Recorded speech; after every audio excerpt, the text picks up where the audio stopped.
Chuck continued to stop by the house on occasion, would always have his guitar, and he soon joined in the jam sessions in my parents' basement with Roger and my brother Louie. We worked on some songs, and later we decided to record 2 songs. Pigeons was one, and It All Makes Sense was the other, and we recorded them at Newbury Sound in Boston in January 1985. Pigeons was a really bad song, but it had some amusing parts we liked. It All Makes Sense was a song about nothing with a hook at the end of each line that told you, and it all makes sense. But it really didn't make any sense. That was the joke.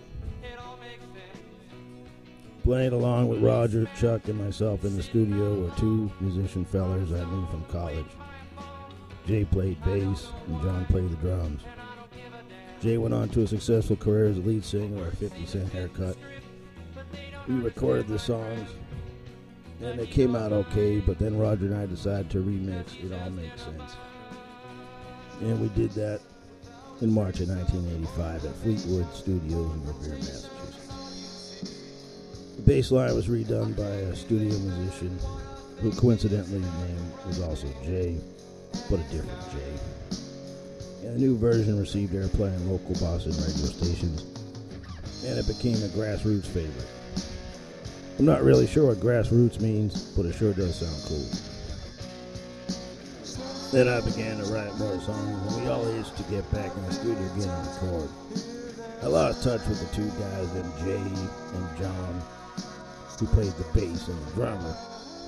But Chuck had 2 friends he jammed with, and lo and behold, the bassist's name was Jay, and the drummer's name was John.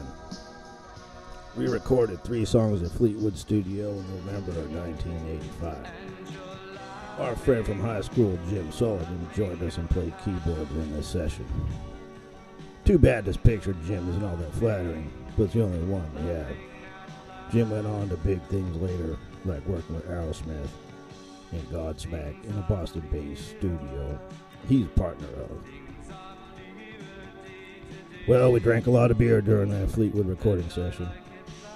And although the beer wasn't flat, our sound sure was. Roger and I decided to remix Laughing at the Past with Jim somewhere in Boston in May 1986, and we did. I don't really remember what studio it was, but it was a studio in Boston.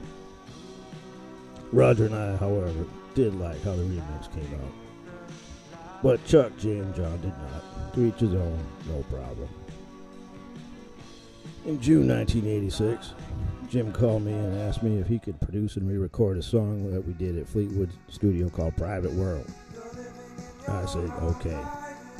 But the catch was, Jim said it was a project for his college class, and we weren't allowed to have the master reels. But the session was free of charge. Jim also mentioned he provided the bass player and drummer who were classmates of Jim. Ironically and coincidentally, the bassist's name was Jay and the drummer's name was John. Jim's version of Private World came up more like I imagined the song in my head when I first wrote it. I liked it, and so did Roger.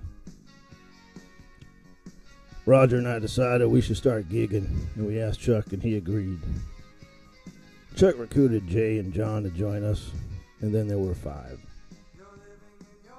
We began rehearsing original songs and cover tune in Jay's basement in Reading, Massachusetts. Slowly but surely, I started writing new original material for the band. We had some great jams in Jay's basement. This picture here shows the moment Chuck was hit on his fingering hand by a special light from the rock gods above, and then he became the chosen one. By June of 1986, we had enough material to play for an hour in a club, and we got our first gig at Club 3 in Somerville, Mass. We had a gig, but we still needed a name for the band. We had thrown about ideas of a band name, but we couldn't ever seem to agree upon anything.